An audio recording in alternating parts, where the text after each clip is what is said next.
I've shared my story many times over many, many years as it shifted and changed. But it's always been to 1, 2, 3 people at a time. This is my first time ever sitting in front of a collection of people to share my story. Thank you for this opportunity and for showing up tonight. Thank you.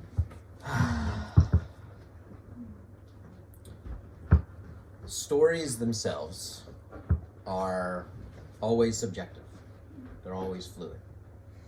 Anytime we're telling a story, whether we're telling it out loud or we're telling a story to ourselves, we make conscious and unconscious choices about what memories, experiences, information, observations get included, and how we choose to connect and weave all of these different points together. And much of those, all of those observations, experiences, memories, even the information itself is subjective to our perception, to our recollection. And what I love is how much my story has changed, sometimes in big ways, sometimes in subtle ways, over the years of my telling it. As my framing of my story, my perception on events, the weight I've given to certain events changes, grows, shrinks. The entire light that I've shown on a memory can change into something completely different. So the people that are a part of my story, have been a part of my story, they may have different recollections of all of the events that have made up my life experience to this day. And also, this is my experience, my story, as I currently perceive it, and as it shapes who I am right here, right now.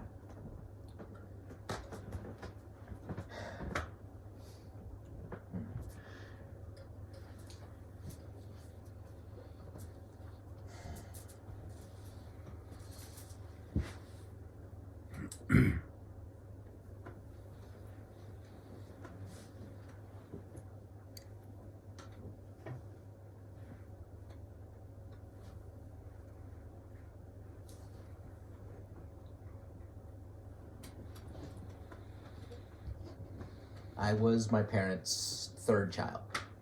The stories I've been told is that I was the only one of their 4 children who was unplanned. My older brother is 7 years older than me, my sister 5 years older, and then I've got another younger sister 4 years younger than me. And as I've heard it, my older brother and sister had been planned, and they thought that they were done, and then, surprise, they're having me. And I've been told as well that I was such a delight to my mom. And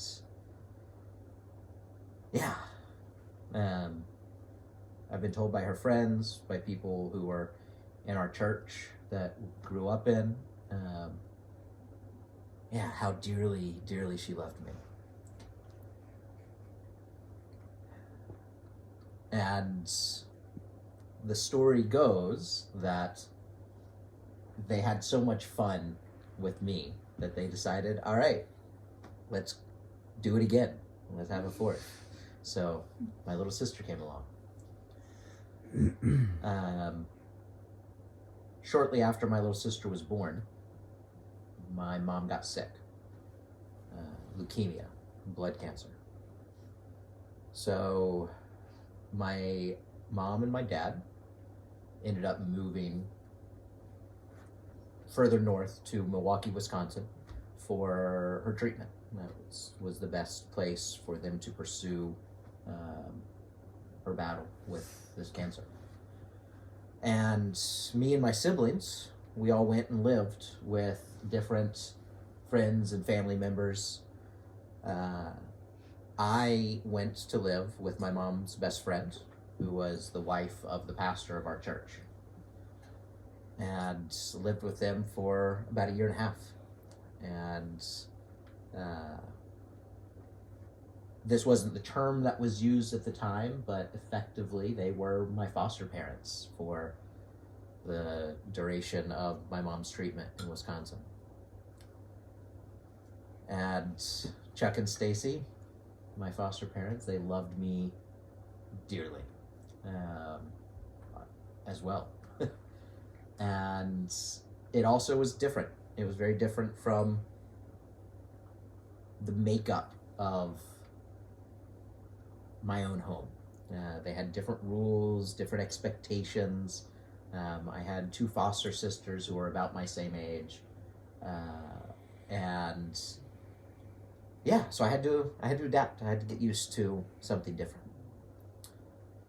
And everyone in my life at that time, every single person that I knew, was praying every night before bed, before every single meal that we would eat, and many other times throughout the day, was praying that my mom would get better.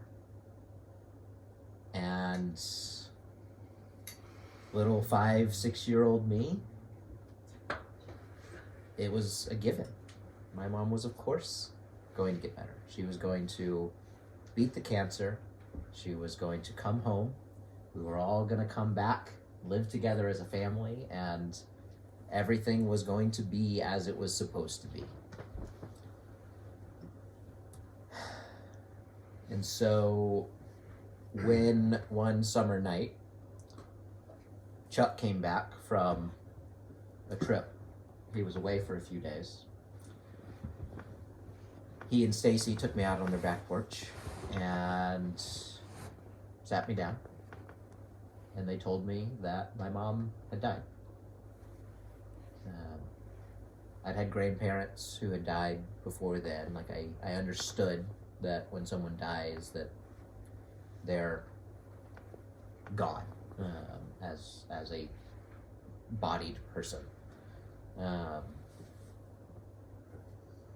But I didn't believe Chuck and Stacy. I couldn't wrap my head around the possibility that my mom was not coming home. In my recollection, we were probably out there for an hour or so. Maybe it was 5-10 minutes. But I remember just being so angry that they were lying to me.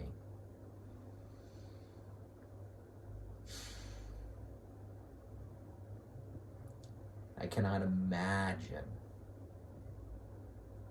what that was for them to try to convince the 6-year-old boy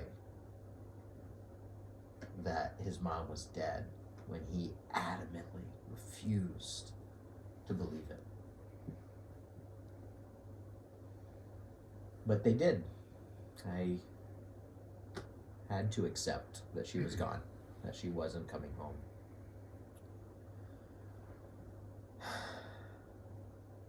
My uncle came the next day and picked me up, got all my stuff from Chuck and Stacy's, and went back to my house. My dad arrived a few days later. We had the funeral. And for most of the next year, we had a series of nannies. Most of them were live-in nannies. We had a room for them. But the nannies would come and go. Some would last a week. Some might last a month. But none of them lasted very long. They all also had different sets of rules, different expectations, different ways that they expected us to behave and operate, different time schedules. And I continued to adapt to each one of those as best I could within the time frame that I had the opportunity. And I remember very consciously attributing the fact that these nannies kept coming and going and coming and going to what I saw as just nonsensical misbehavior for my older brother and sister. I mean, their experience, they were 11 and 13 years old. Those are hard enough ages ordinarily, let alone to lose your mom, to lose their mom. They weren't easy by all recollection and all accounts. They didn't make it easy on my dad or on our nannies.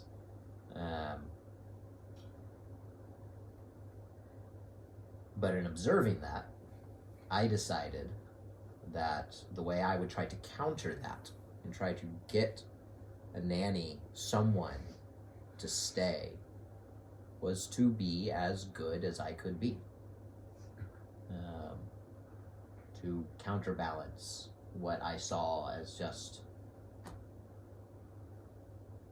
not following the rules, just because.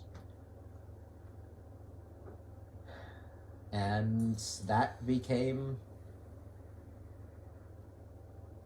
my modus operandi, the way I operated for decades. And I got very good at adapting to different structures that defined what good was.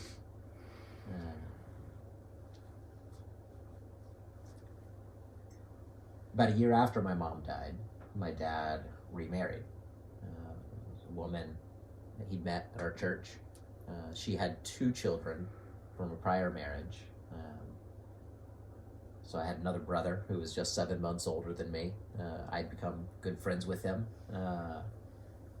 And had a sister who was a few years older than him, so close to my older sister in age. And I was really excited.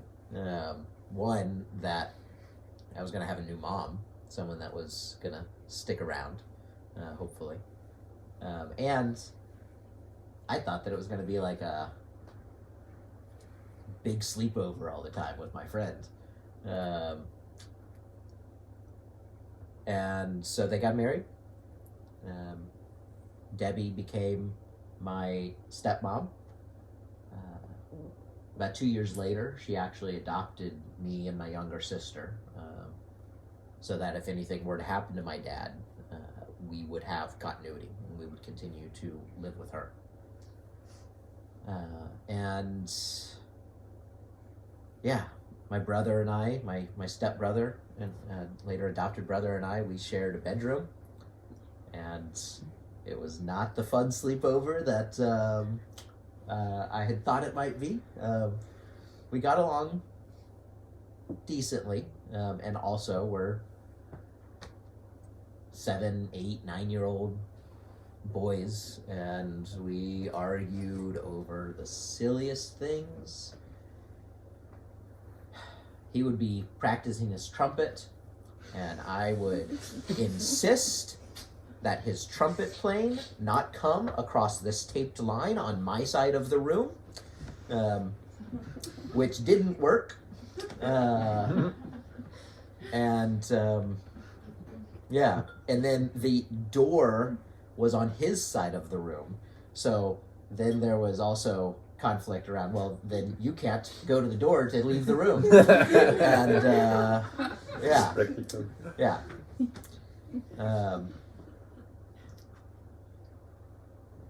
Debbie also came with a whole different set of expectations.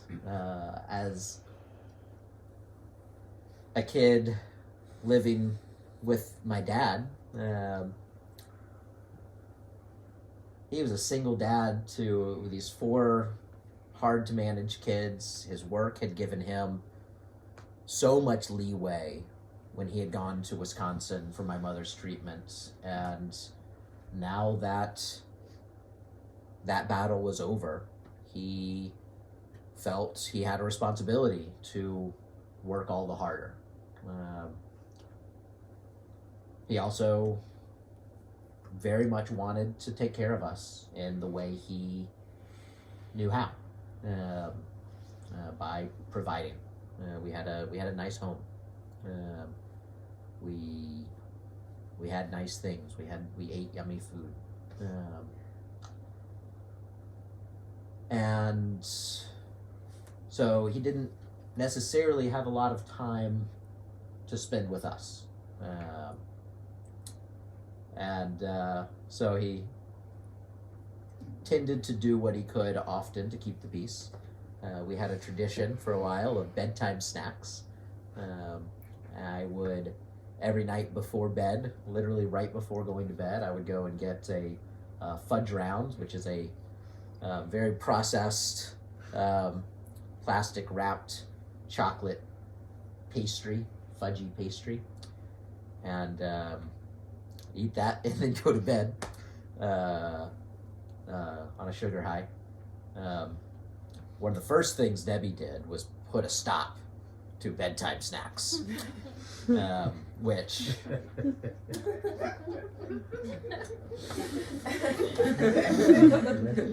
was not happy about this. For a while, I kind of had a pattern where there was some reality to the fact that of course there was reality to the fact that I missed my mom. And I would also miss my mom at Debbie. Like I would go and I had this framed photo of my mom up on my shelf in my room. And when I was angry at Debbie, I would go and I'd get that picture. And I would go in a very visible place and just look at that picture and cry.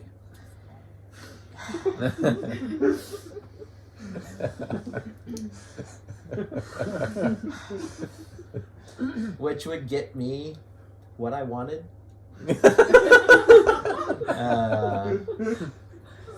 Which was often even more than the bedtime snack. It was hugs and cuddles. Debbie loved and loves me dearly to this day. And she also was not as touchy, feely, cuddly as my mom had been, as Stacy had been. I think coming in as the stepmom to these children, I think that there was some level of hesitancy around what was appropriate. I remember one night when she was tucking me in to bed early on, I kissed her on the lips, and she was very taken aback by that, and told me not to ever do that again.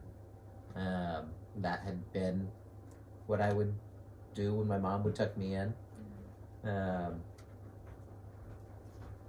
And yeah, I think there's parts of me that really internalized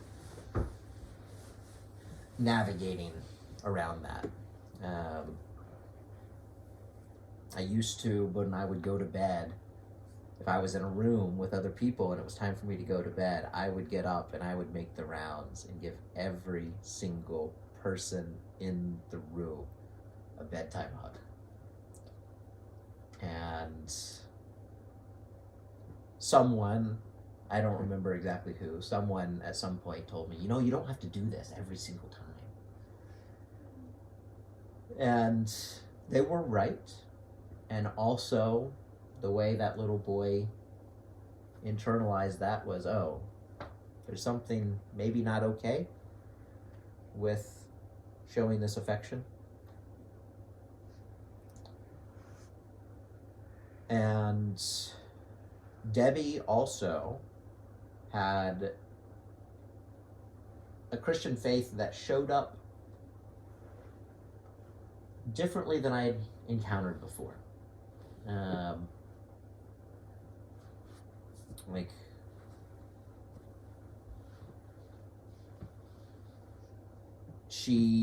I think she regrets some of this, a lot of this, but like she was very strict.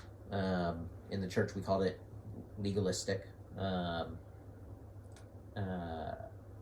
where like Sunday was supposed to be the day of rest, so that meant there was no doing homework on Sundays, there was no mowing the lawn on Sundays, it was a day not to do any of this stuff. And yeah, and part of that felt silly to me.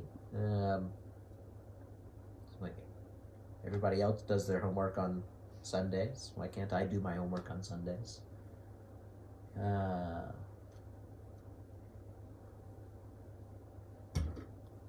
There were a lot of other things, just like moral code was very, very important, which in many ways, to this kid who had been adapting to all of these changing rules and expectations over the last several years, having some pretty clear, hard and fast rules was actually kind of comforting. It made it a little bit easier to be good. I knew with more clarity, with more certainty, what good meant, what it meant to be good. And so I took it to heart.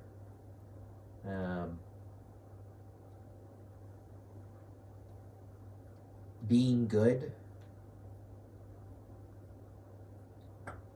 meant being who God had made me to be. We followed a thing called the Westminster Catechism, which was this religious question and answer format that was written by a group of men who met at Westminster Abbey back in the 1600s and codified the specifics of the Christian faith. And the very first question was, what is the chief end of man? The answer was to glorify God and enjoy Him forever. And so that was my purpose. I was here to glorify God. And how I glorified Him was by celebrating and following His ordinance, His commands. And I took that deeply, deeply, deeply to heart.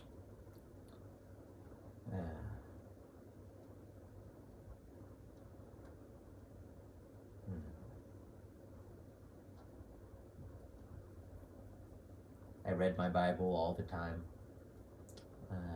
I took notes during every Sunday sermon. I had a briefcase full of these little spiral notebooks, just filled with sermon notes. I would get copies, recordings of the sermons on cassette tape, and I would listen to them as I was going to bed at night to really get it in my head, get it in my heart, of what the Bible had to say.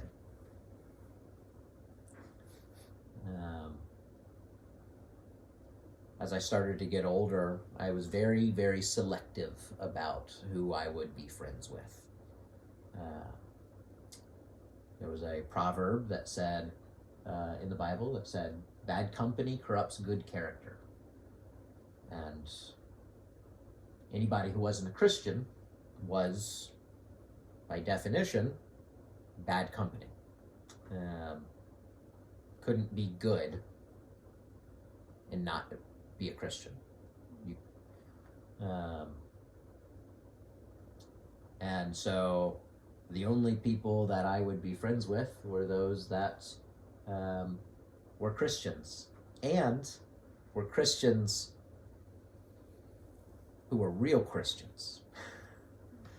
There's a lot of people who were Christians, but they didn't really follow the rules. They weren't real Christians. They were Christians, but they went to a Catholic church. They're not really Christians.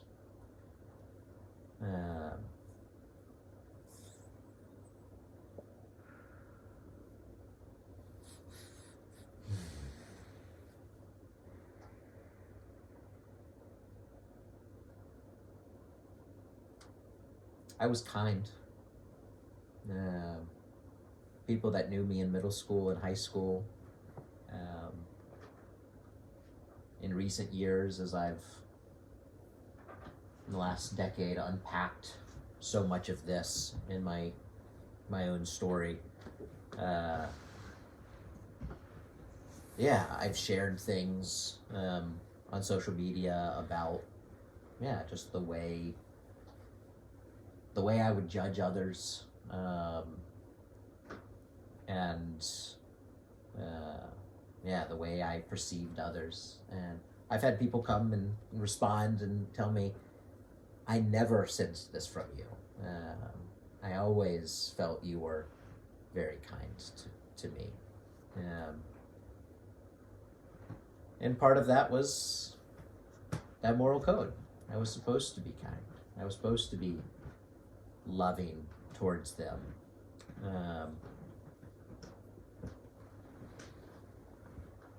Because that was how they too could become Christians. But internally,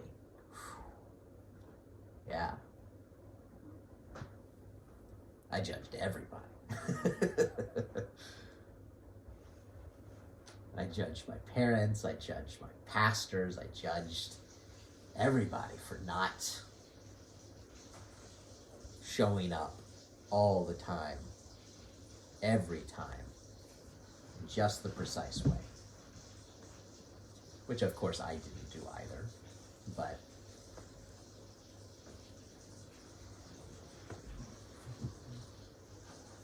I tried to look like I do.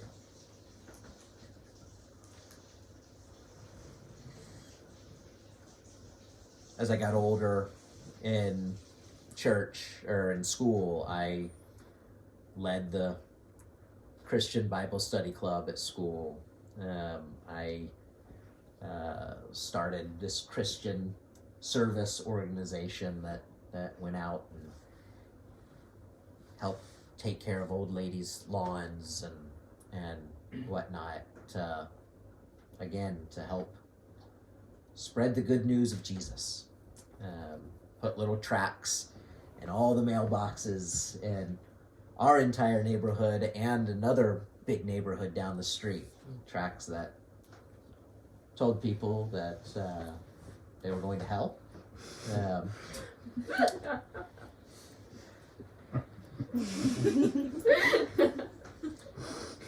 that's how I loved them.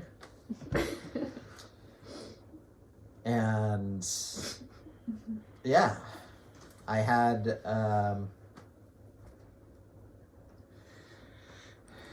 people in my church, leaders in my church, leaders in our church denomination which was like the team that helped organize and coordinate all 2,000 something churches that were in the Presbyterian Church in America.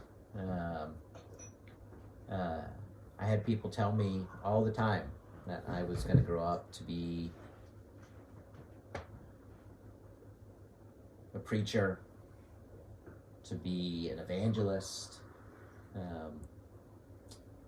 to be the next Billy Graham or James Dobson,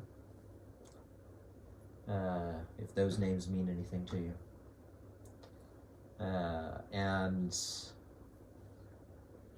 And I thought I would. That was where I was aiming.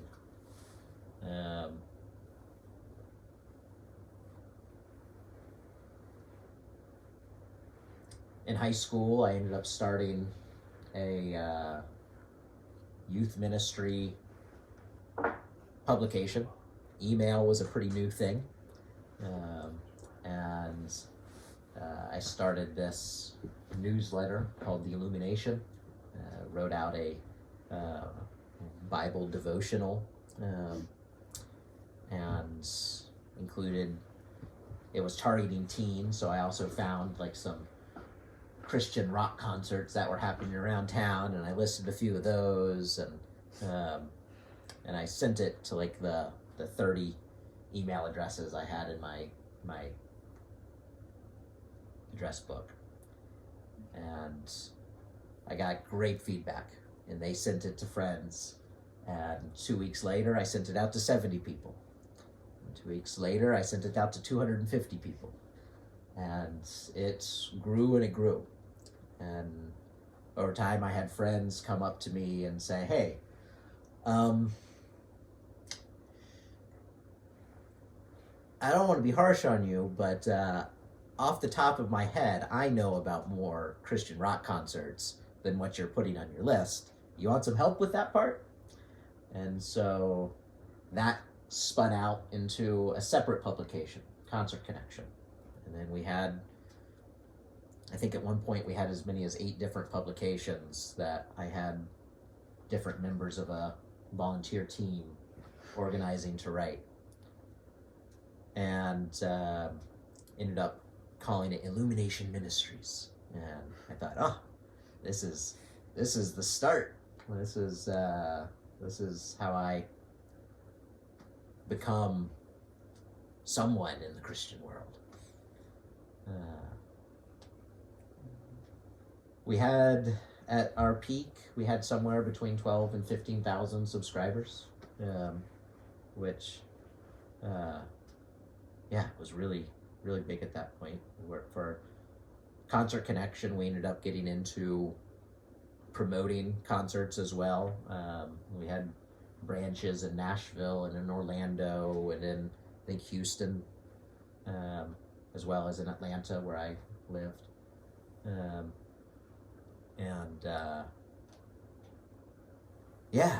And my friend who had wanted to help with this concert side of things, Mary, she and I began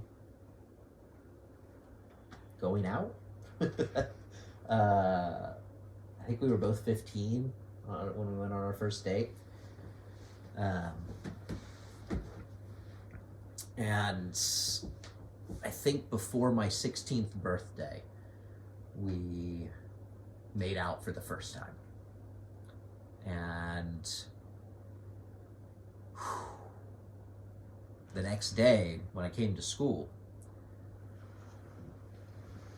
I had multiple teachers come up to me and say, "Are you okay? Are you sick? Do you need to go home? Do you need to go to the nurse's office?" Because inside, I felt like I had done something horribly wrong.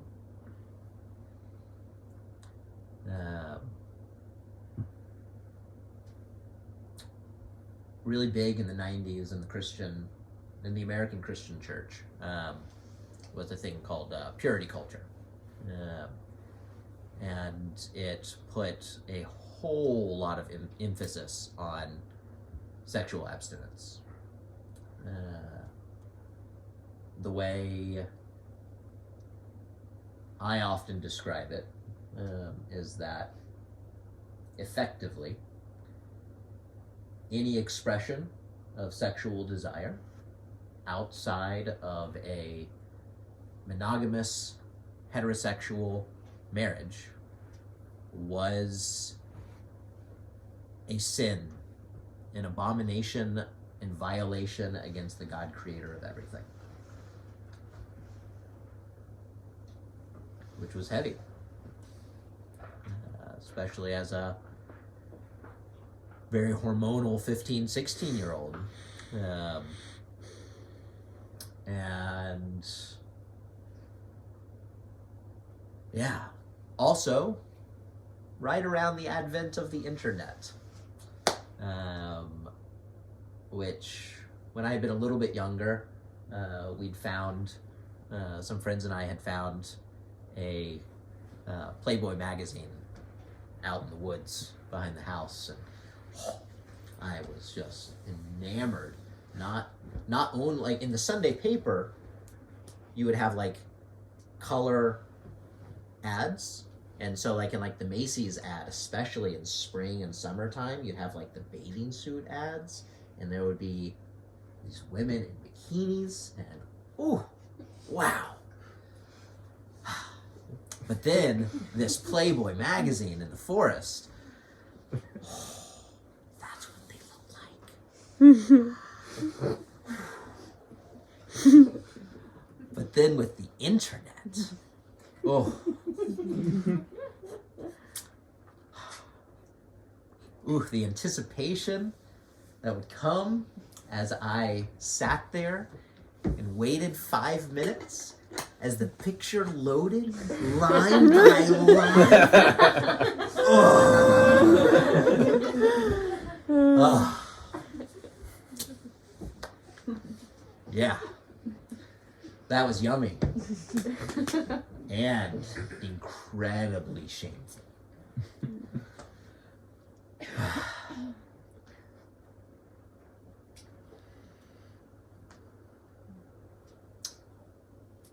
I remember as early as 5, 6 years old being in kindergarten and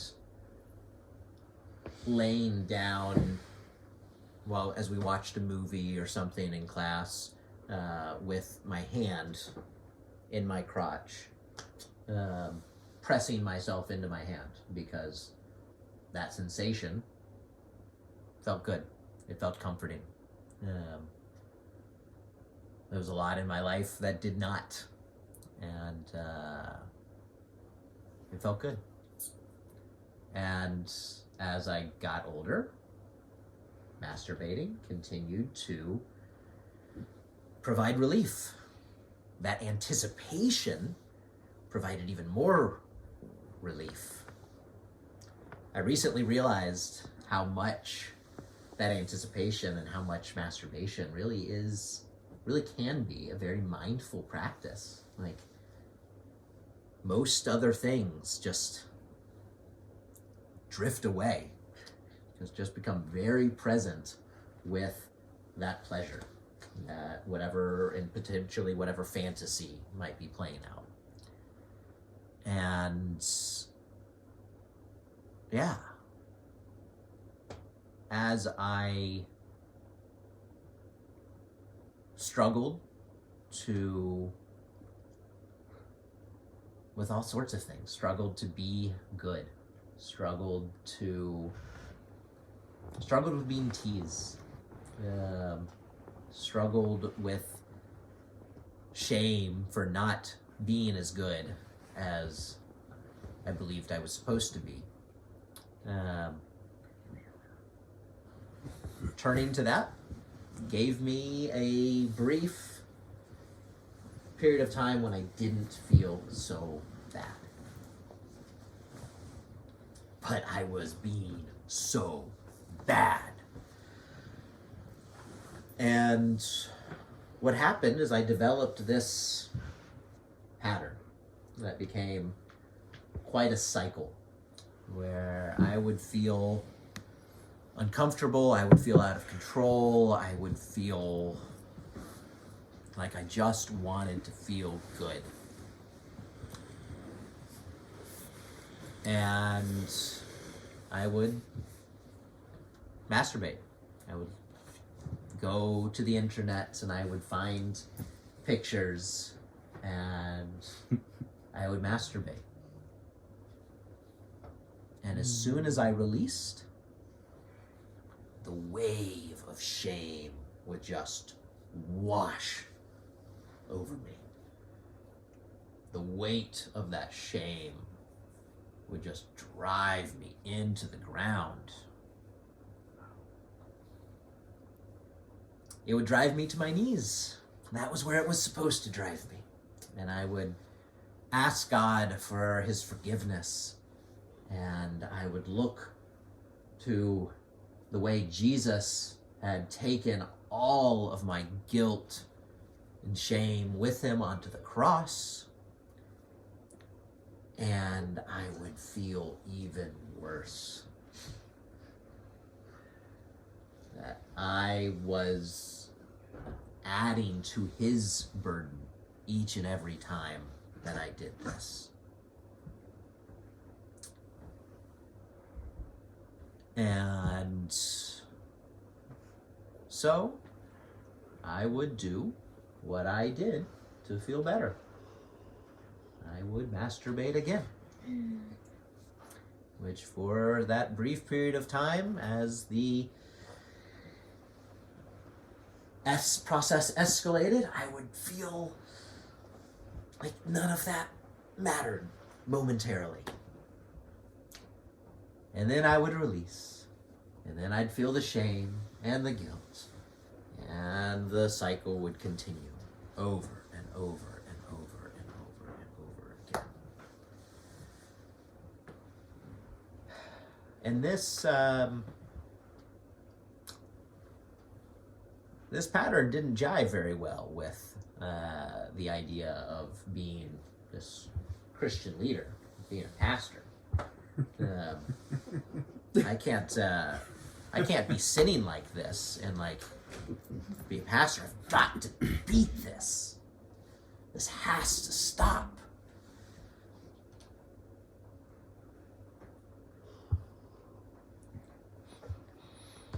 But I couldn't stop. It was like the one release, the one outlet I knew. And so the shame and the I cannot be good enough just became heavier and heavier and heavier.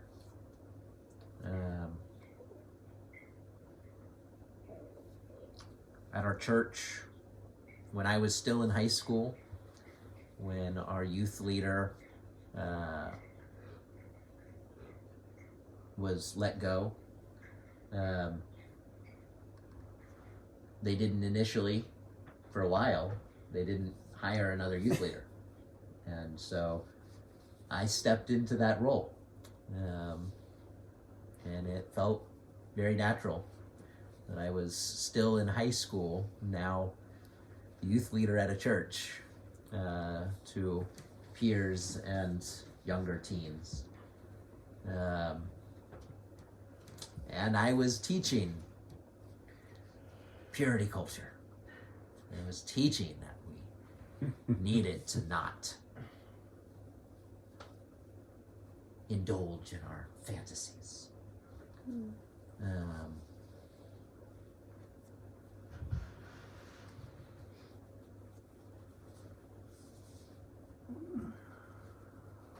Which then created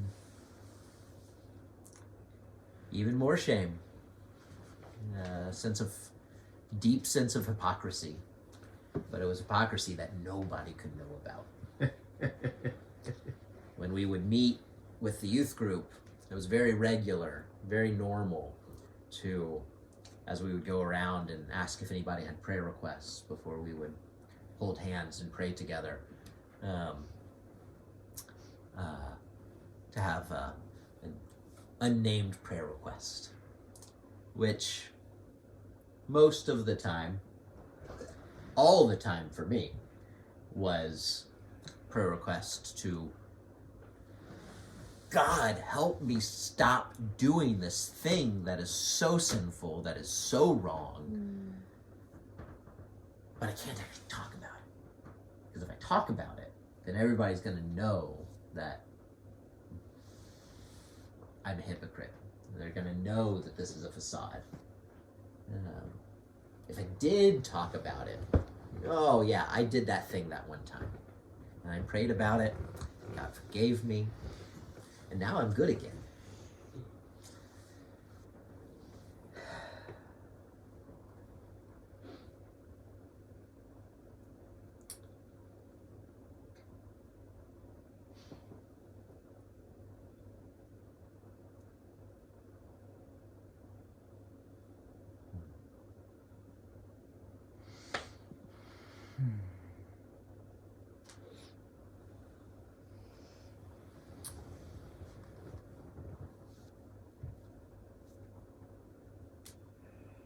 As this shame began to weigh on me more and more, I began to deeply question what it was I was going to do with my life. I was supposed to be a pastor. That was what I'd been dreaming of since I was probably started dreaming of it when I was living with our church pastor. And it was what everybody seemed to expect of me. And yet, inexplicably, to everyone on the outside, I began to sense that I couldn't be a pastor. I couldn't do that. What can I do? My oldest brother had joined the Marine Corps.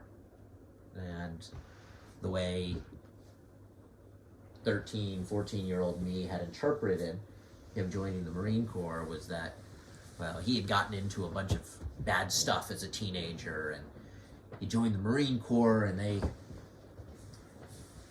put him in shape, and he was now, he wasn't a Christian, but he was now an upright American man. And so I thought, okay, maybe if I join the Marine Corps, and I go through boot camp, like I went to his boot camp graduation, and just him telling me how the drill instructors treated him and what they expected, like it was so regimented. It's like, okay, if I come here, there's not going to be any time to masturbate. There's not going to be any time for anything except doing what I'm supposed to do. So maybe that's what I need. Maybe I need stricter structures. So I decided, all right, when I graduate high school, I'm going to join the Marine Corps. Except that one Sunday afternoon, after we'd had a big luncheon at church where once a month everybody would bring their casserole dish and their favorite recipe, and we'd lay it all out on the table and always try to be the first in the line to get all the really yummy stuff. There would be a whole table just for the desserts, brownies and cookies and pudding.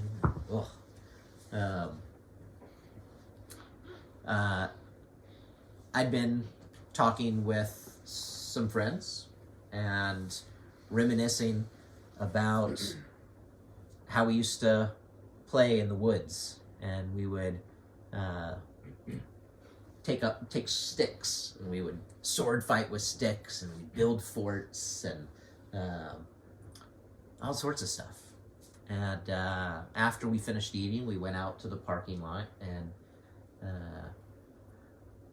they opened up the hood of my brother's girlfriend's Jeep, and they were looking at the engine, and at the time I had zero interest or inclination or knowledge about engines, and I was like, this is boring.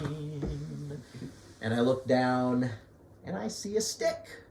It's like, oh, that was always fun when we were a kid. That's more fun than looking at this engine. I reach down and I pick up the stick. My friend sees me and he knows exactly what's going on in my head. So he picks up a stick and we face off and strike.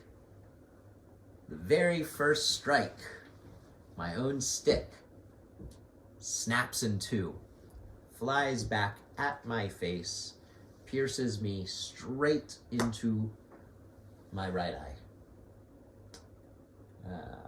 I went into shock on the way to the hospital and ended up in and out of surgeries over the next few days. First clear memory I had was Thursday. The following Thursday, my head's all bandaged up, and my girlfriend Mary is sitting there. I think my best friend, next door neighbor, Michael, might have been sitting there too. And for a while we weren't sure if I would get my sight back in that eye.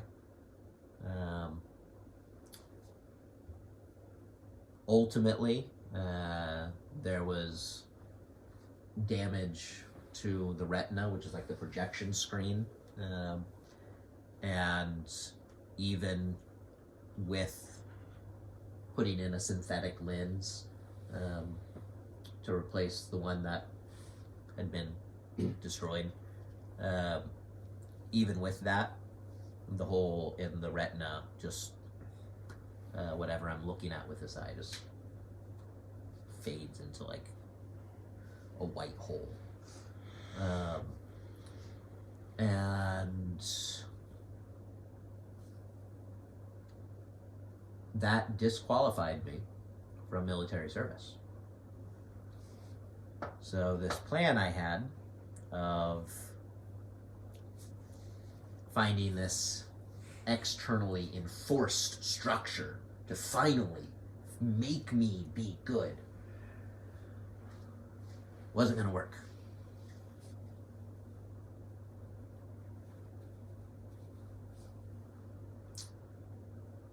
It was almost time to graduate high school. I needed to decide what I was going to do.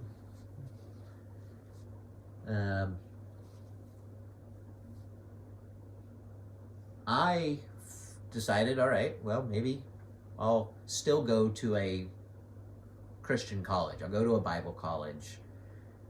Maybe they'll have stricter rules there too. Maybe by the time I finish college, I'll have finally beaten this thing, and I won't be sinning with my lust any longer, and maybe I'll be ready to go to seminary and be a pastor after that, maybe. My dad disagreed. He thought I needed to go to business school. I needed to go to school for something practical. I had no interest in business school, but that didn't matter. It was impractical to go to this Christian college. It was impractical to study Bible or to study history or English. And so I spent most of my college years waffling back and forth, bouncing from philosophy to marketing to history to sociology to business management, bouncing from school to school to school, because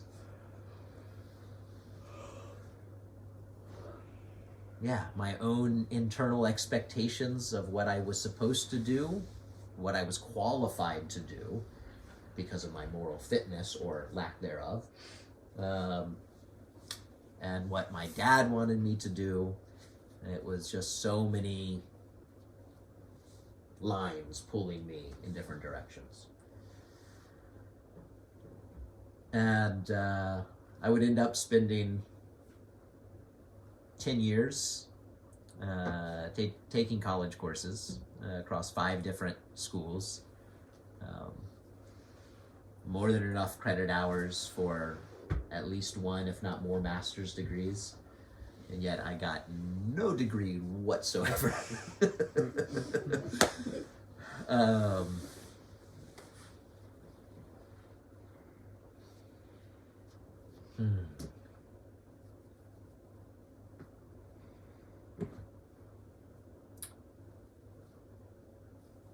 Meanwhile, I'd been working at a restaurant in high school, family-owned place, and they ended up promoting me to their only non-family member manager. So I, in high school, was managing a restaurant, running Illumination Ministries, being a stand-in youth leader at our church, leading as the editor of the literary and arts magazine at school,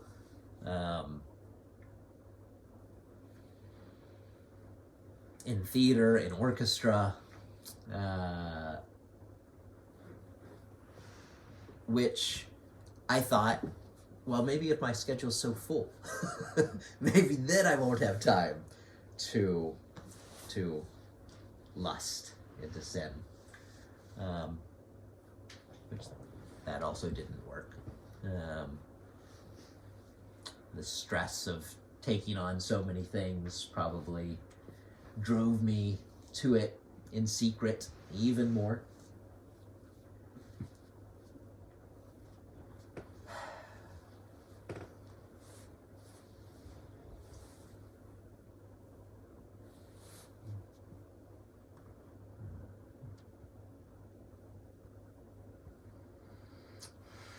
This purity culture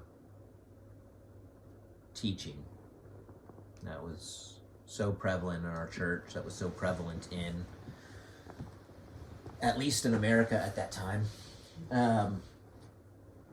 there seemed to be 3 general categories of responses people would have to it, like the teenagers that grew up in this.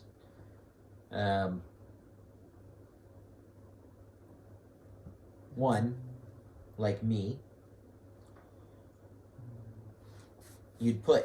I put sex way, way up on this pedestal. That to demean this thing that is such an important, powerful, huge thing, to demean it by just lusting and spilling my seed myself, that was awful. But when I was married and I actually got to have sex, it was going to be the most incredible thing that I could possibly imagine. Just out of this world.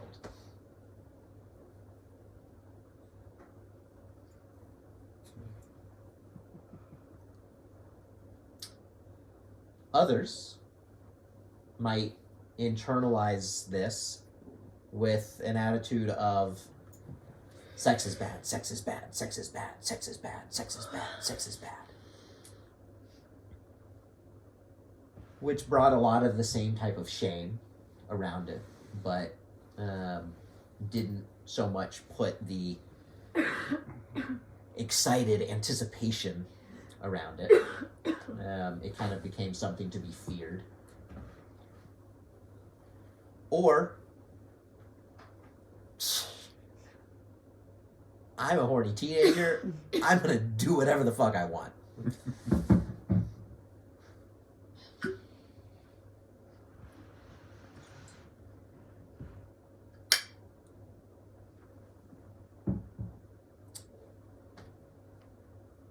Three of my 4 older siblings married their high school sweethearts while they were still teenagers. generally because there was a child on the way.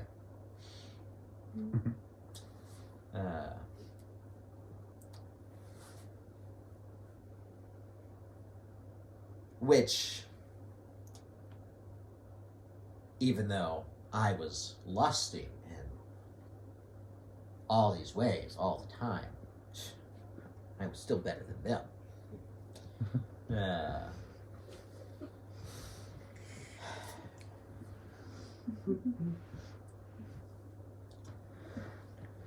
And also,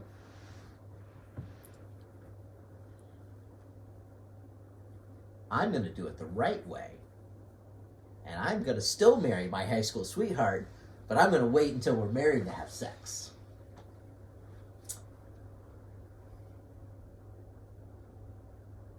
Mary was not on the same page.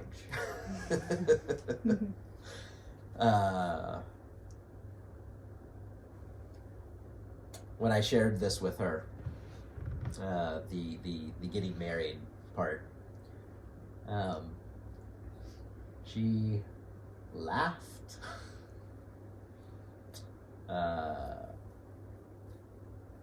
She's like, I don't think I'm going to marry anybody until I'm at least 30. Which, that felt like a complete lifetime away. And no way I was going to wait a decade before I had sex.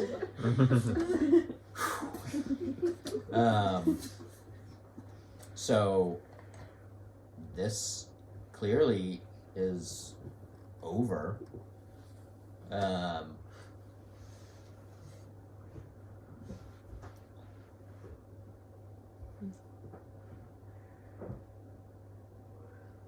Which was really hard.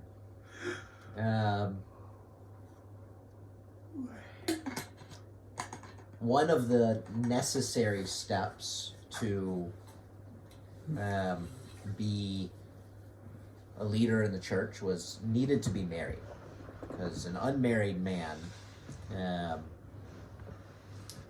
there was too much possibility for him to be seduced by some seductive woman who might come to him and want to pray with him. But if you're married, you're going to be more immune to those needy single women in the church.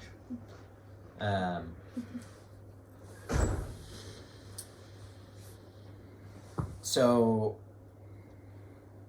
not only is it my own lust and the shame around that is going to keep me from my proper path towards being a pastor, it was also the fact that, well, if I'm not going to marry Mary, then who am I going to marry?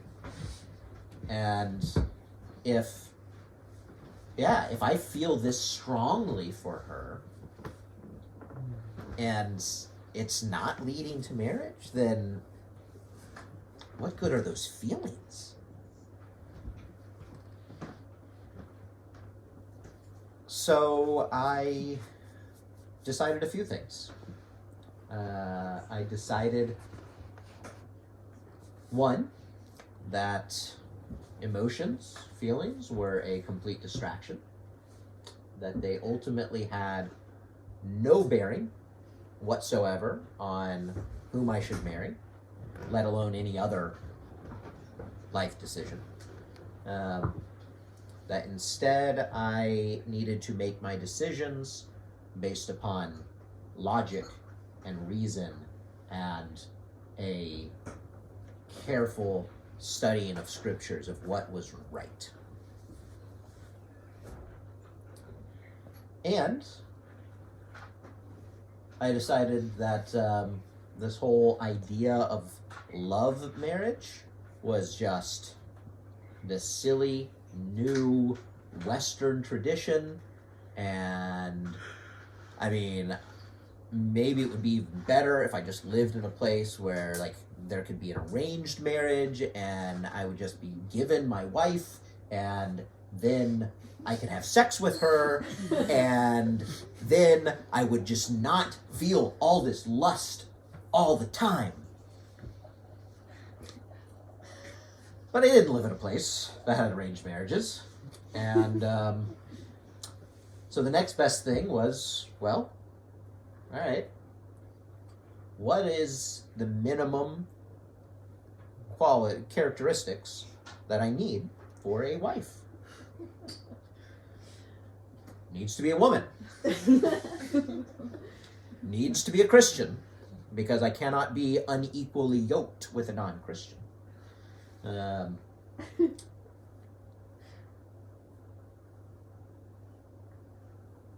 that's it.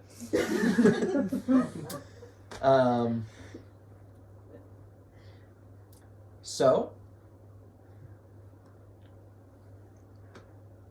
a friend of mine told me about her friend who had seen me and thought I was cute. All right, I don't care. I'm not going to engage because that might lead me to sin. Oh, by the way, she's a Christian. Ooh. So I asked for her number, and I gave her a call, and I put on my very best self, and we went on a date, and I put on my very best great Christian man self, and within 2 weeks, we were talking about marriage.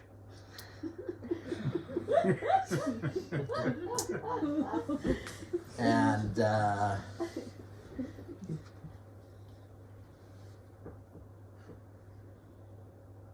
I didn't find her particularly attractive.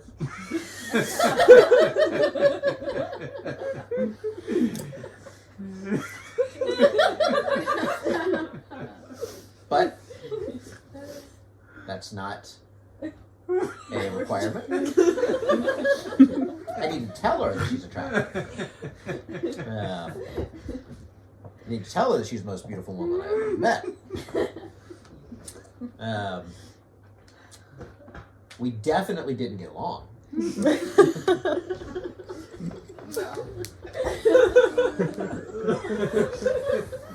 We were talking about marriage 2 weeks into dating. 1 week into dating, we were driving in the car, shouting at the top of our lungs at each other, with me punching the ceiling of the car.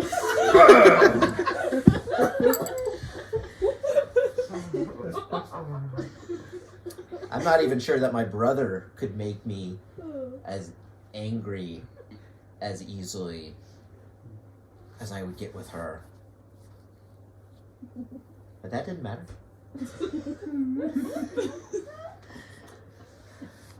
She was a woman. She was a Christian. She was at least as desperate as I was, for her own reasons. So, we got married. How old were you? 21.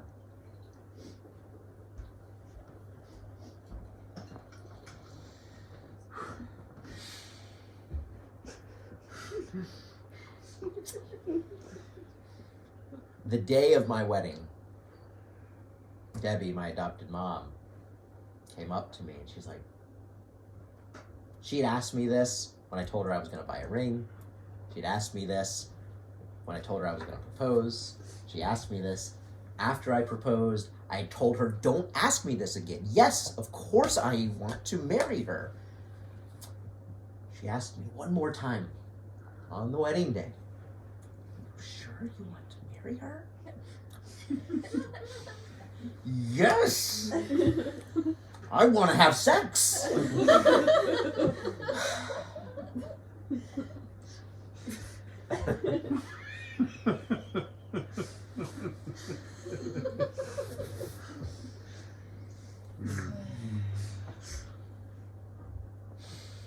The sex was really bad.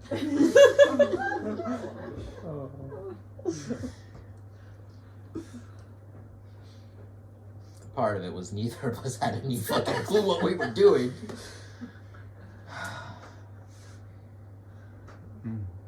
A big part of it was that my expectations for it were through the roof and just impossible for anything to live up to it.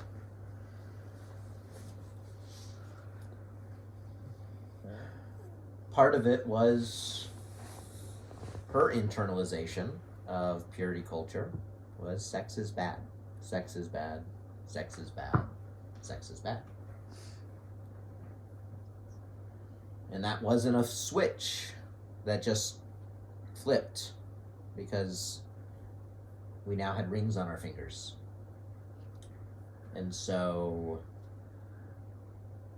we would try to have sex, and she would feel guilty for having sex.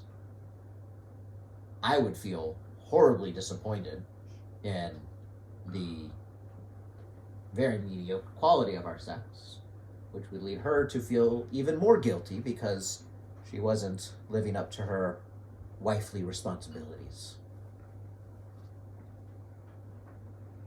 And I did not support that well.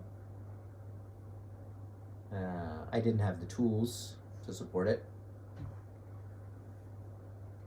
And so I would just get angry.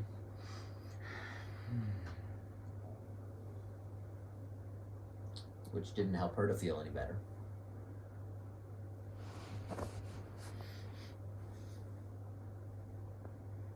Which just gave us one more really big thing to fight about.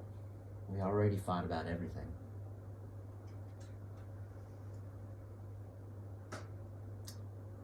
There was a proverb that, in the Bible again, that says, "Do not let the sun go down on your anger."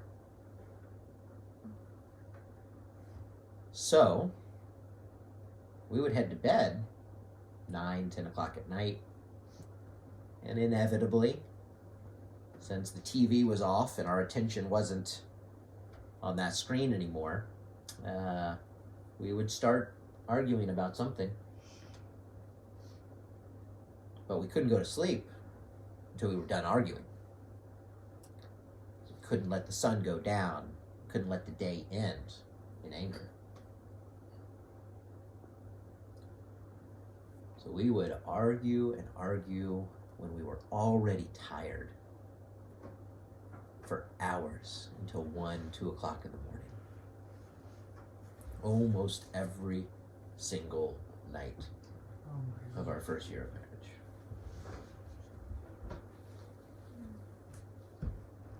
And then we found a solution. We stopped talking.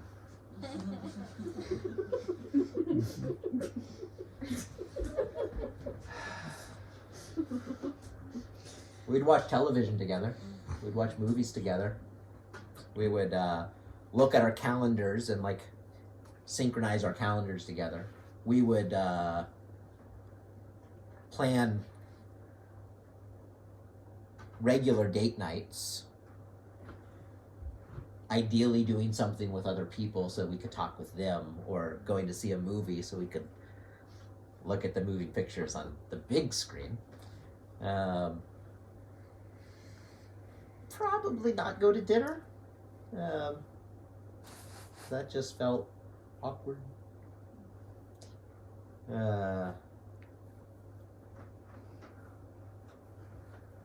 And that became how we operated. But I wanted to be the best husband. And I wanted everybody else to see me as the best husband.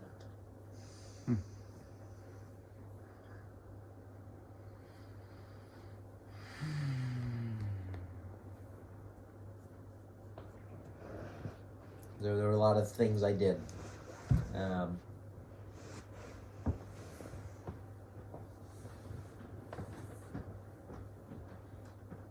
She felt a lot of insecurities.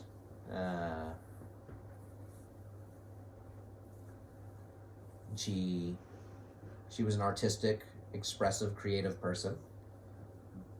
But if I did something artistic and expressive that she perceived as possibly being as good or better than her, because she was the artist, I was not, then she felt less than. So I wouldn't create.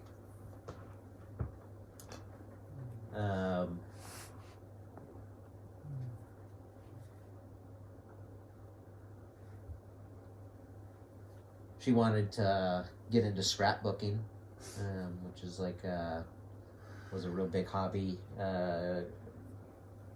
crafting hobby in the early 2000s in the U.S., where you'd take these binders and you'd make all these themed pages, like with photos that would have like these cute frames around the photos and little captions that you'd have cute little frames around,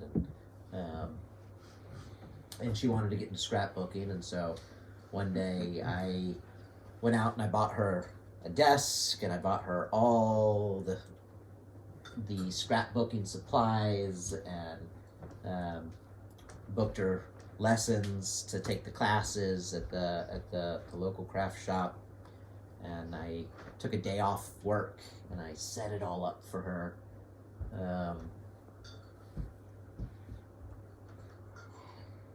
which looked really good. I'm a good husband. And maybe it gives her one more thing to do so that we can avoid interacting even more.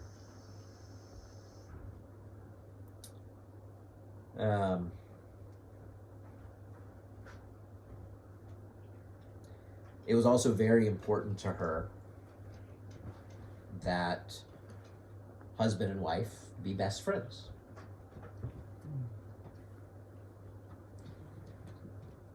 If she felt that I was better friends with anyone than I was with her, then it would also trigger her insecurities. Not just her own insecurities, but her insecurities about the health of our marriage. Which, yeah, we weren't allowed to have an unhealthy marriage, at least not like visibly. Because an unhealthy marriage means that there's sin, it means that it might be a divorce, which was one of the really big sins.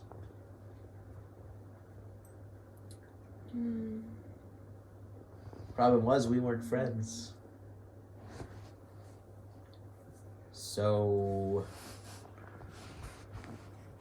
I didn't have friends.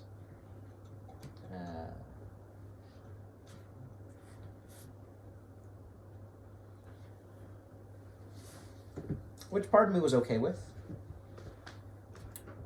When I was a kid, I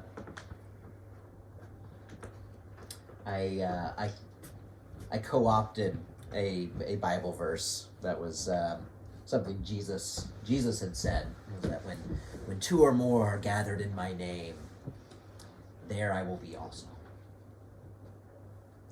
And I took that start of that, when two or more are gathered, meaning when two or more of my friends are gathered, I'm going to be the one that's picked on. If it was just me and my brother, or just me and one of our friends, things were great. We had a lot of fun. But if it was me and at least one other, my brother referred to it not as the two or more are gathered, but as the village idiot rule. That I was the one that everybody was just gonna choose to target, pick on, tease, make fun of, push my buttons until they could get me to make the face.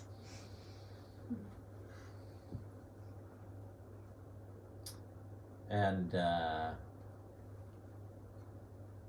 yeah, if that's what it meant to have friends, then, I mean,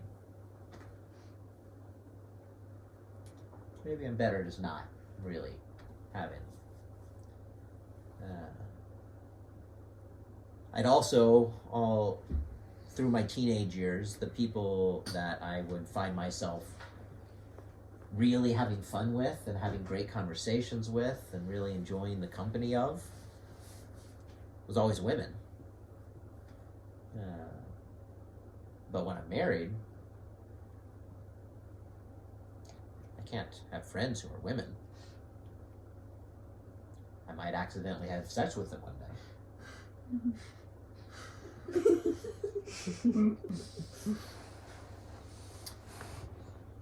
And yeah, so we had couple friends that we would do things with. I had my men's group.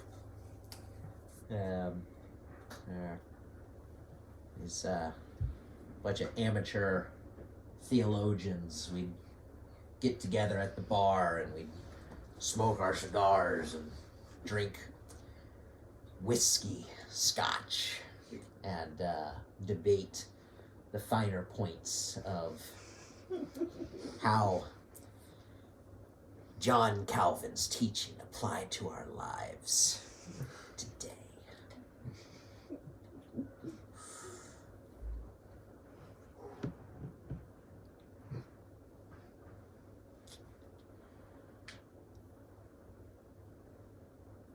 But it was very heady connection. We got together every month, and it gave me a semblance of like having these men I was close with, but there was no heart-to-heart thing ever. It was like a meeting of brains, but it looked good.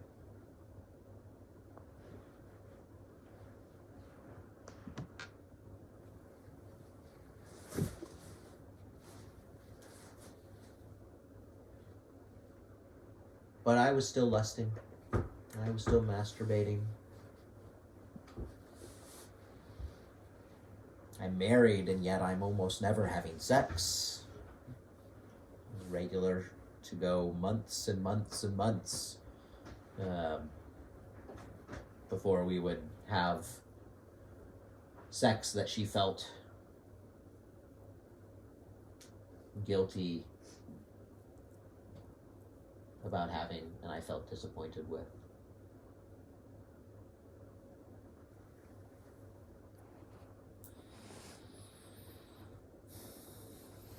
And having isolated myself so much as a child, now as a young man, I was very naive.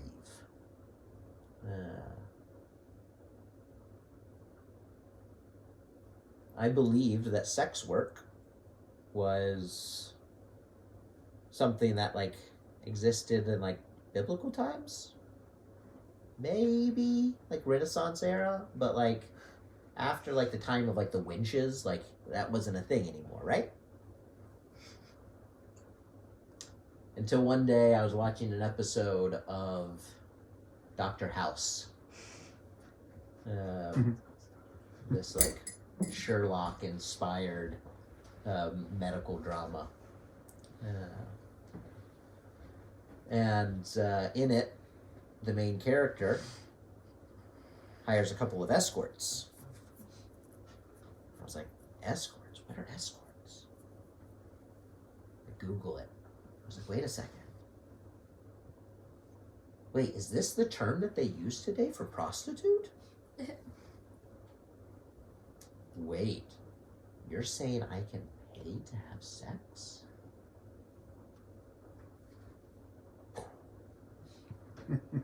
As soon as that idea was planted in my head, I knew it was just a matter of time.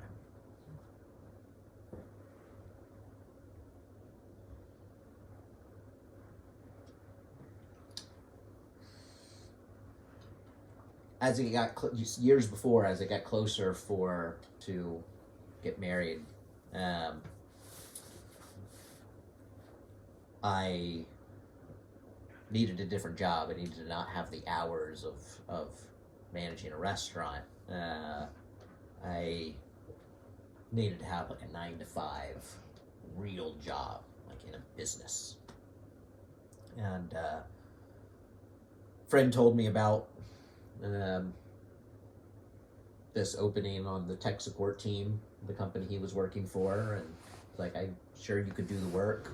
You know about computers. And yeah, sure. So I wrote up a resume and I gave it to him to pass along. And next month I left the restaurant job and I started on this 9-to-5 thing.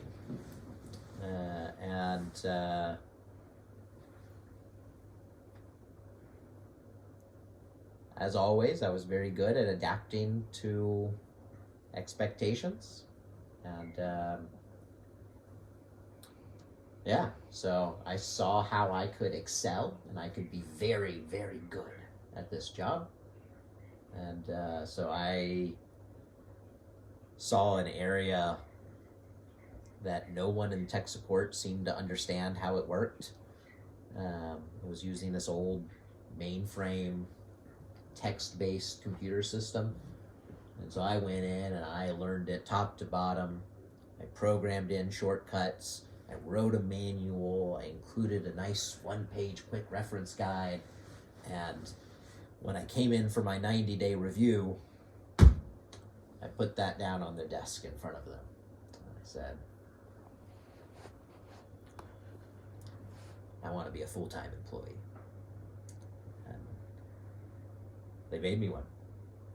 And then I took on another project, and another project, and another project, and began to work my way up through so many different roles, learning so many different parts of the business, of the industry.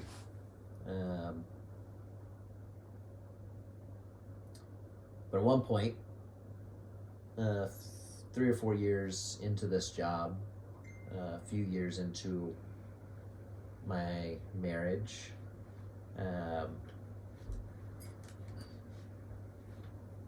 the product I had been managing had gotten folded into another one, and so my role that I'd been in was no longer needed. And so, like, yeah, well, you're still going to have a job. We just got to figure out where we're going to place you. They placed me in this sales-oriented role. And I hated sales. It felt really stressful to me. It felt like I was always trying to, like, have to push things that they didn't want, which you'd think for somebody that was used to telling people that they were going to hell would be easy. But it was super stressful. But I was still really good at it. I did what I was supposed to do. I did all the upsells, and on top of my base salary, had a monthly bonus that I would get based upon how I performed based upon my sales target. And every month I exceeded my sales target. And some months my bonus would be as much as $10,000 on top of my salary. I didn't tell my wife any of this. Managing the household finances was my job. We had shared accounts, but she never looked at the balances. It just so happened that I was in this very stressful position at work, in a very stressful marriage, when all of a sudden I had all of this cash excess. And I had just learned that you could pay for sex.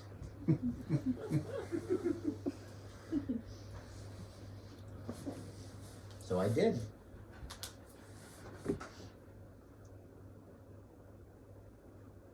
And I felt really bad about it. But you know how I can, like, not feel as bad about it for at least a little bit? Have more sex. Have somebody else masturbate me.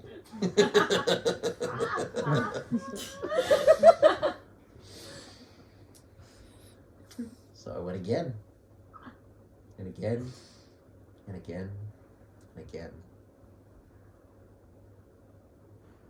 And I started to discover a very unexpected element of these interactions. Started to realize that, wait a second, these are like people. These are real people. They have their real lives. This is a way that I can like have friends or something like a friendship with a woman in secret, a person that I can feel like comfortable with, but also like I know we're gonna have sex too, so because I'm paying them. So I would book 3-4 hour long sessions, and we'd spend 3 hours just talking. It was the one place where I could actually just talk openly.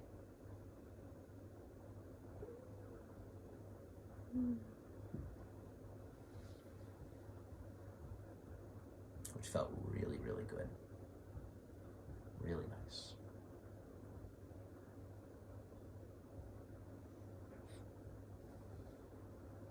Oh, but the shame. The shame was so strong.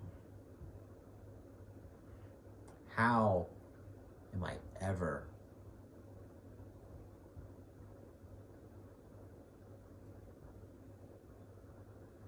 going to glorify God and enjoy Him forever and be the pastor I'm supposed to be one day if I just keep going deeper and deeper and deeper into this abominable sin?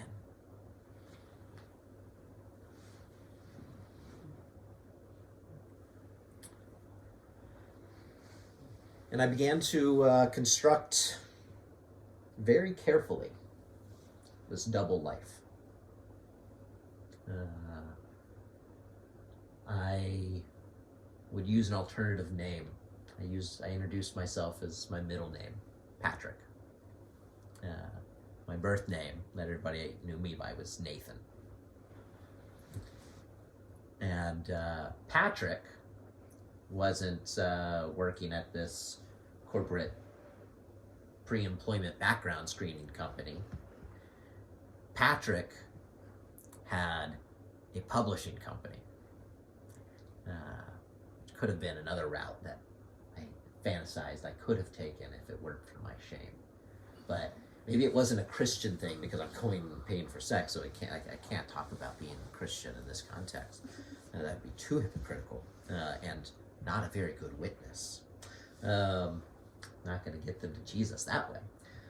So it was a publishing company that was related. I'd been the editor of our literary and art magazine in high school.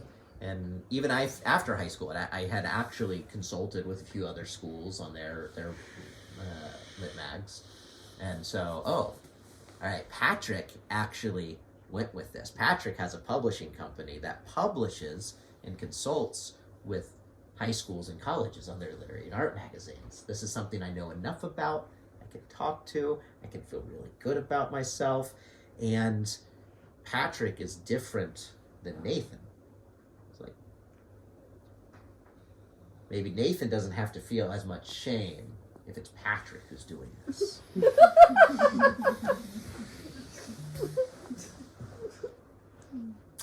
Didn't really work that well.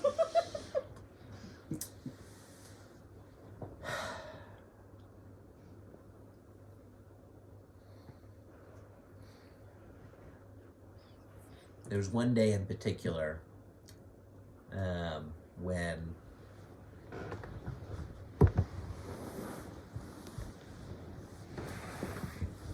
my wife had wanted to take a trip with a friend that she'd had from when she was in college.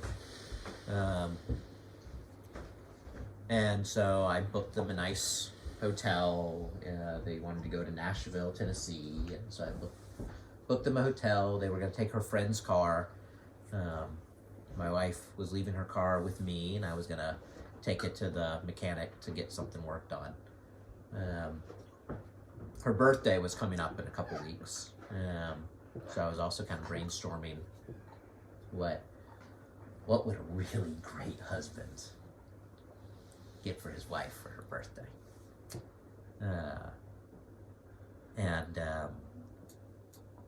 So I planned out this weekend. I was going to take her car to the shop, but not our normal mechanic.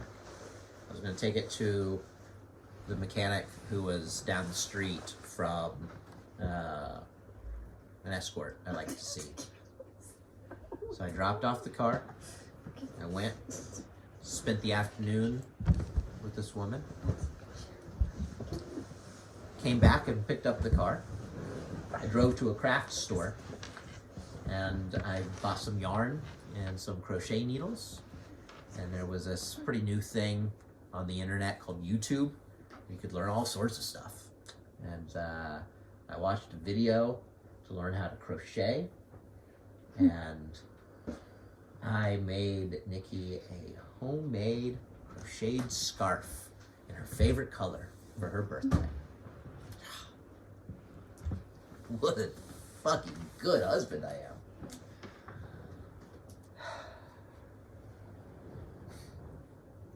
I looked in the mirror that night.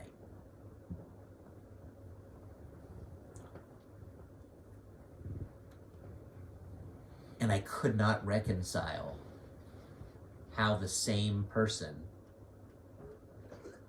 had planned out this day, this way. Cheating on my wife, sinning against the God creator of the universe, and then turning around and doing the most loving thing I could imagine I could come up with for this wife God had given me.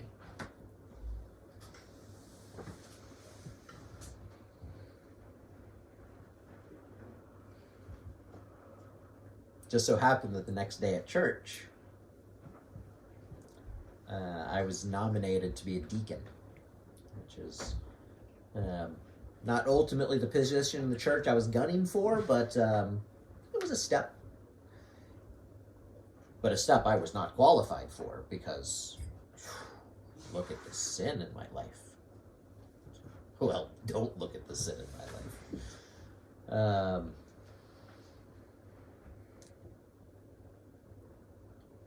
I also, out of the blue, unrelated, she didn't even know that I'd been nominated to be a deacon. I get this letter, this email from Debbie, my adopted mom, telling me how proud she was of the man I'd become.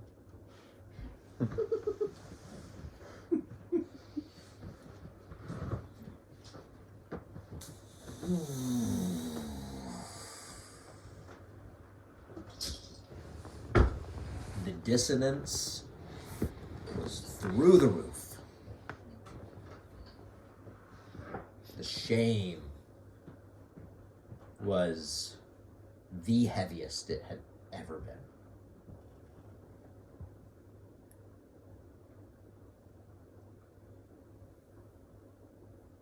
That week, we had our monthly Blacksmith Society meeting. That's the thing where we smoke cigars and debate theology and philosophy, drink our scotch.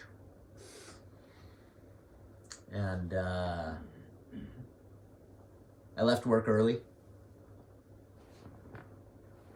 Went and spent some time with a escort before I went to Blacksmith's. And there had been a thing in the news about this Christian pastor all the way over in Colorado who had been kicked out of his church because of some sex scandal. And I don't remember if I started the conversation or if I just guided it from there, but it kind of became the thing that we began. This group of young,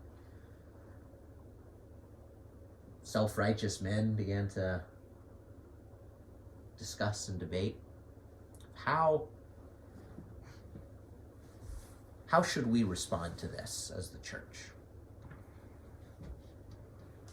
And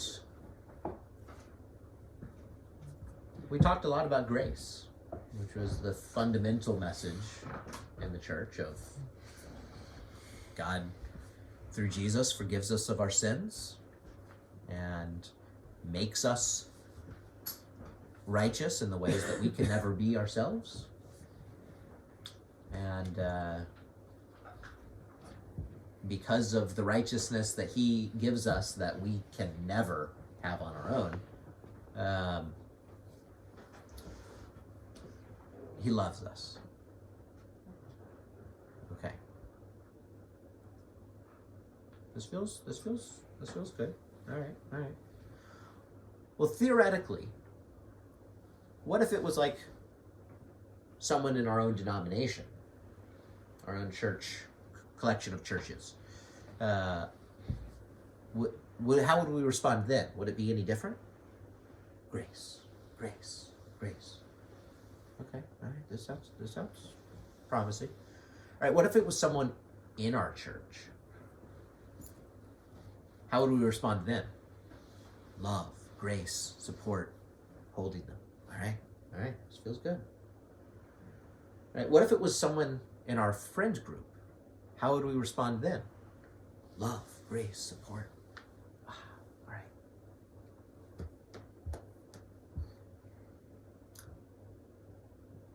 I'm going to make this real.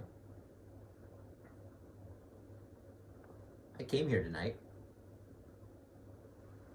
from paying a woman to have sex with me. And I've been doing that in secret for the last 2 years. How are you going to respond now?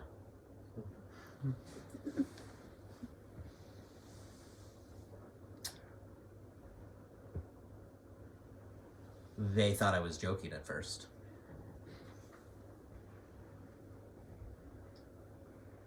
I had to convince them that no, this is very real. And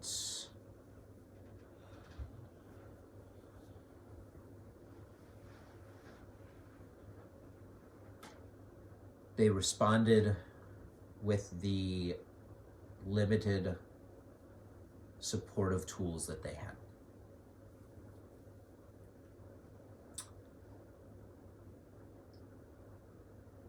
First thing we needed to do was tell my pastor. So, called up my pastor. He came out to met us at the bar. Told him what I'd been doing. All right. Next thing we got to do is we got to tell my wife.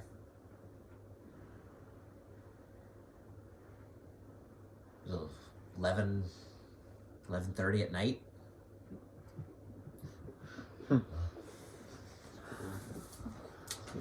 One of my friends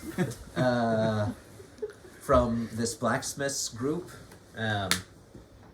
actually a guy I'd known virtually my whole life. He was the one that I'd been sword fighting with sticks with a decade before.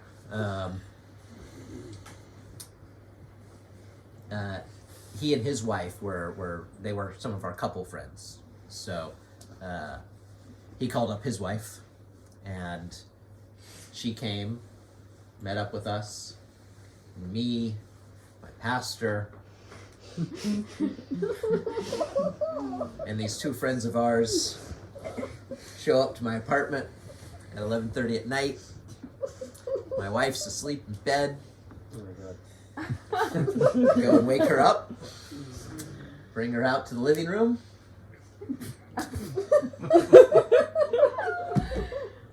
I've got something to tell you.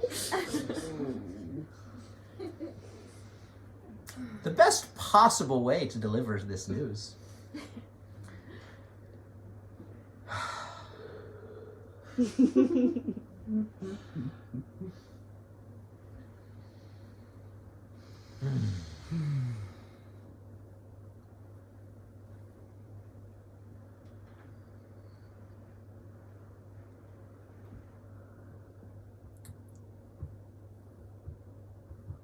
Our church very much viewed this as a marital issue. The fact that I was struggling with sin, it was a sin issue of my own that I needed to talk to Jesus about. I'd already been talking to Jesus about it. He hadn't done anything about it yet.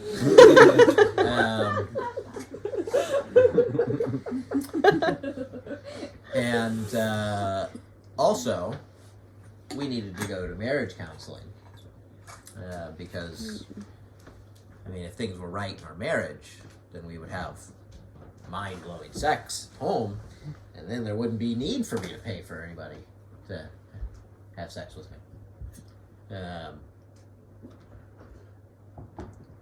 So we started going to a Christian counselor together. No individual sessions were recommended.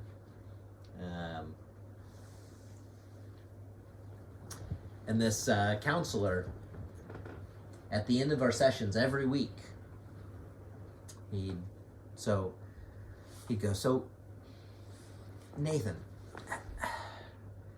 how do you think losing your mother at such a young age has influenced this behavior?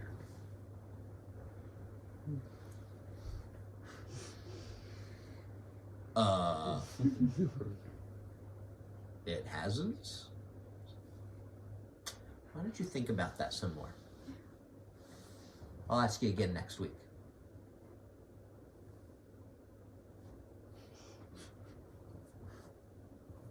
Okay.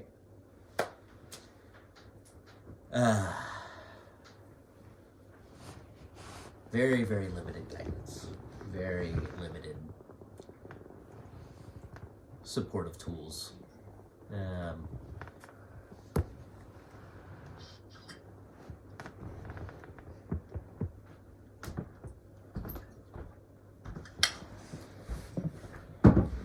But I turned to the tools I knew well. Structure.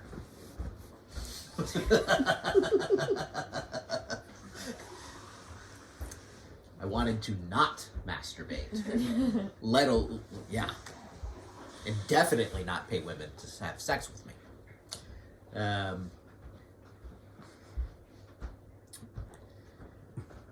So I'd kept this a very good secret for 2 years. There was not a person in my life that had any inkling that this was going on. And this was like a multiple time a week thing. Except on the rare occasions that I would like, I'm not gonna do it, and like maybe go a few weeks staying away. Masturbating on my own all the time. So I decided, you know what? If I can keep that secret, I can design a system that will keep me from having the slightest possibility of misbehaving in this way. So we sold my car. My wife was going to drop me off at work every day, pick me up from work when I was done. I was going, if we went to the grocery store, we were going to go to the grocery store together.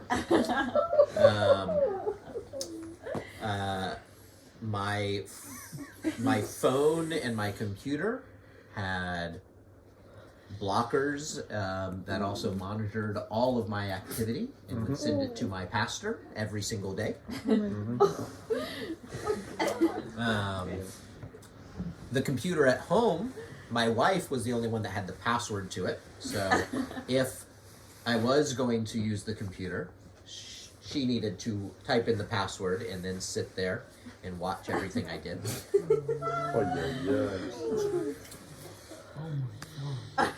Hallelujah. Hallelujah. Praise the Lord.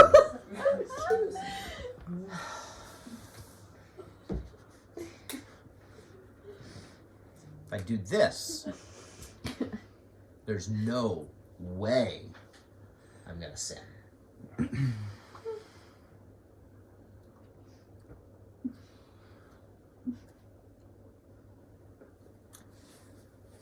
I found backdoors on my phone. I found out that in my Bible app,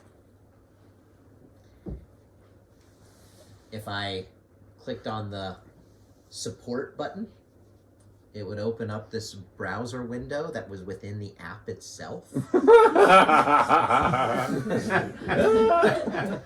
Wasn't monitored. It looked like I was reading my Bible to anybody that was looking at my activity at the activity report that was emailed to my pastor every day. And I could scroll down and click on one link, which allowed me to click on another link, which would take me to Google. Once I got to Google, I could get anywhere. And I found a website where I could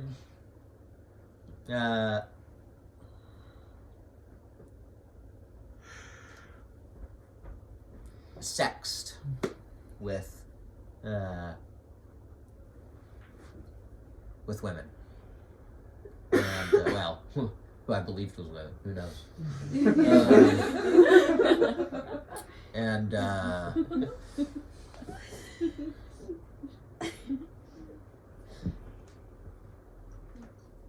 and the shame.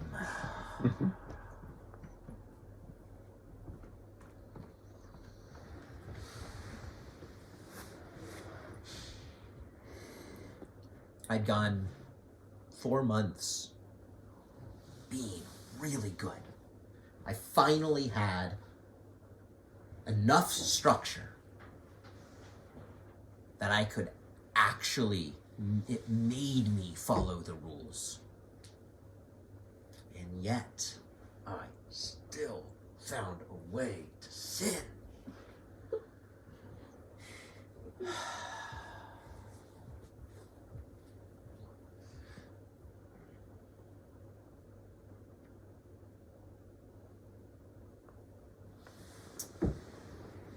A month or two into doing this, I felt completely defeated.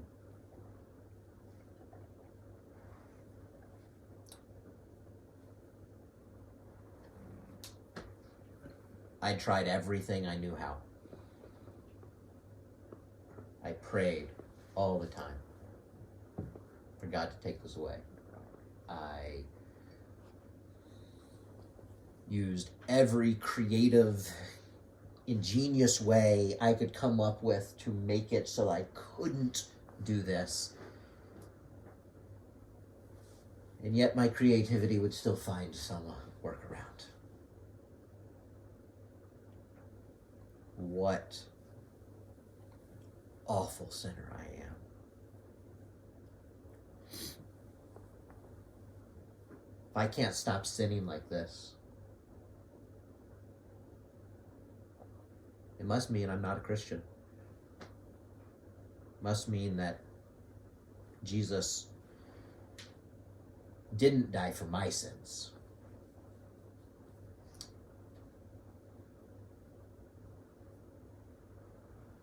Must mean that I'm not one of the ones that he predestined to spend eternity in heaven.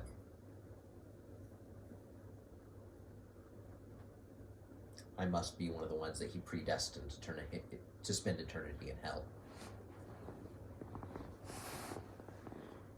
So it's time to take off the facade, take off the masks. This is who I am.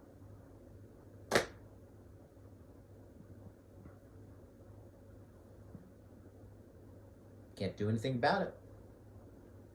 unless Jesus changes me.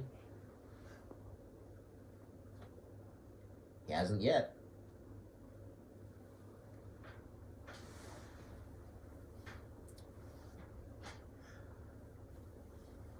So I went to my wife, I went to my pastor, I told them, I'm right back where I was. It's a different outlet, same sin. I can't stop. I'm tired of trying.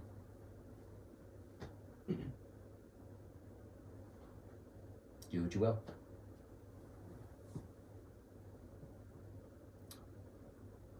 So the church excommunicated me.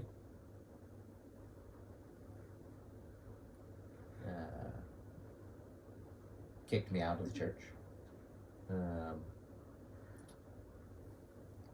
Different people interpreted what the Bible said to do around that differently, but one of the things Paul wrote in one of his letters that's put in the Bible, the New Testament, he wrote that when somebody's been excommunicated, you're not even supposed to share a table with them. So many of the people that were in my life at that point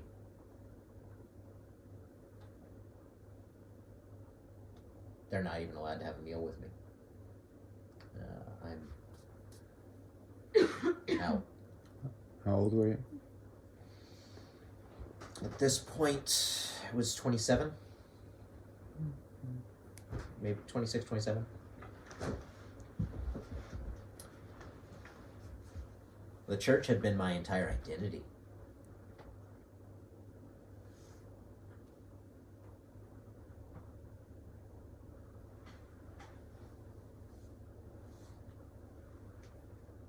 I felt like I'd lost everything.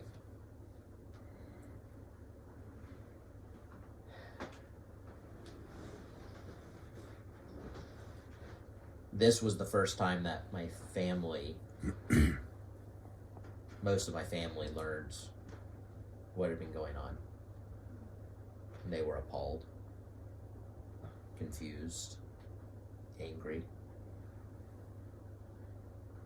I was uninvited to my dad's birthday party.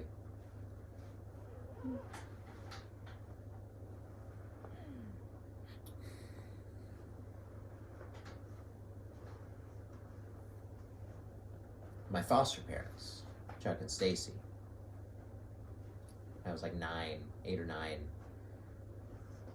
They had moved to Florida to pastor a church down there, but they had moved back to Georgia about an hour from where I was living a couple years before to pastor another church.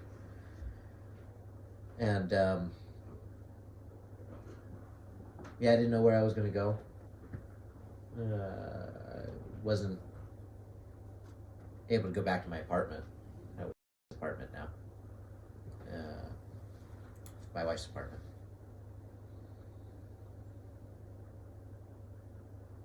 So I called up Chuck and Stacy, and they said, yeah, come stay here.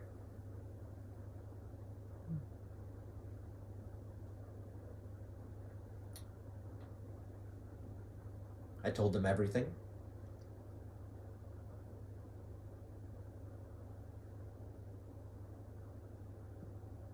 They were sad.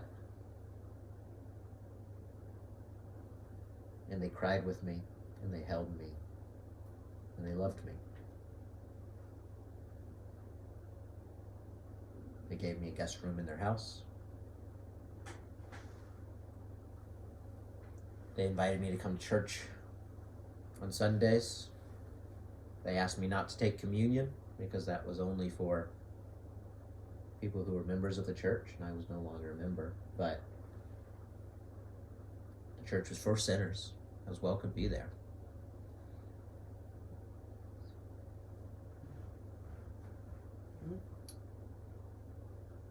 And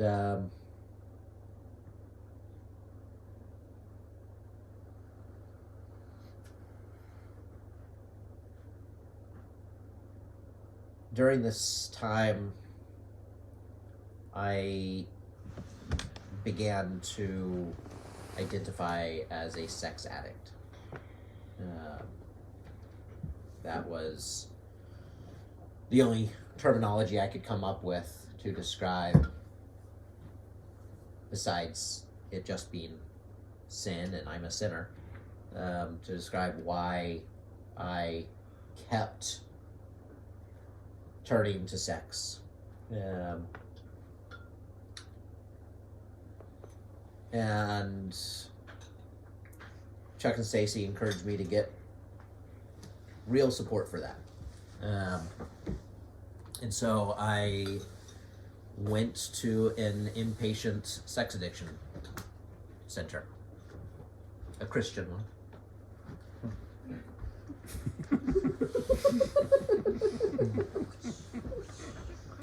Which still taught that sex with self or with anyone outside of a heterosexual monogamous marriage was a sin abomination against the God creator of the universe. And looking back, there was very much a really, really icky conversion camp elements to it. The majority of the men who were there were struggling with homosexuality. They needed to learn to be attracted to women like you're supposed to be if you've got a penis.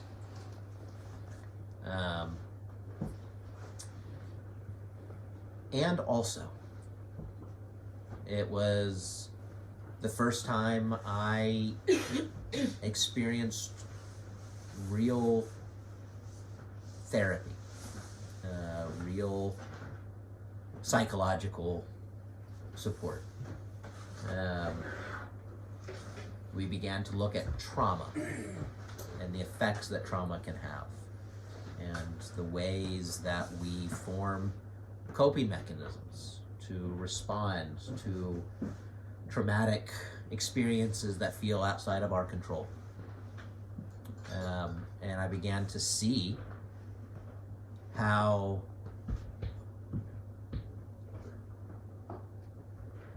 feeling out of control and feeling hurt and afraid and scared when my mom was sick and when she had died, and how little 5-year-old me would lay there watching the movie, pressing my hand into my crotch to feel a little bit better.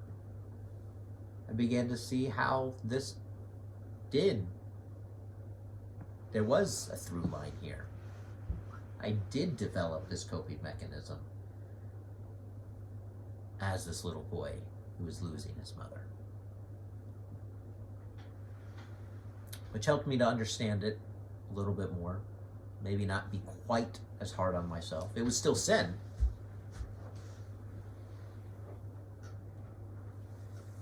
But maybe I understood a little bit more about why this sin was so intense for me. I came out of that and began seeing a therapist individually. And we began to explore emotions, this thing that I had shut off for almost a decade at this point. I had refused to let myself feel emotions. Well, except anger. And shame.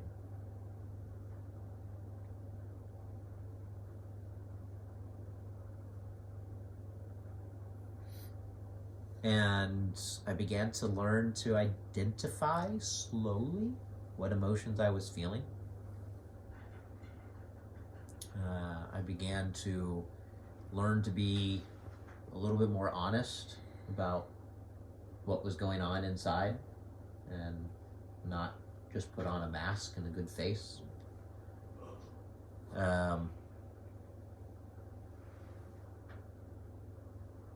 I began to develop skills and start to learn how to make friends, which was something I hadn't known how to do since I'd been a kid.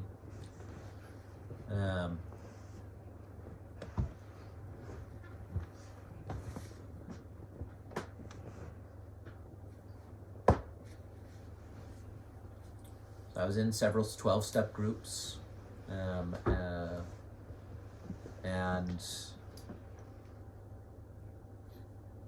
was making friends, was wanting to be better, was wanting to maybe be back in the church one day.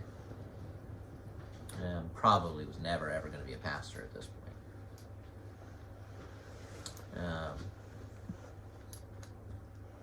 But maybe I could be a Christian again. And so I decided I needed to go someplace. I was feeling really spread thin, so I wanted to go someplace for a fresh start. So I chose a city I'd visited and had really enjoyed, and decided, you know what, I'm going to move there. And I'm going to live downtown. I'm going to live, work, worship, play, serve, all in one tiny little area. And I'm going to take these tools that I've learned in therapy, and I'm going to start over. And damn.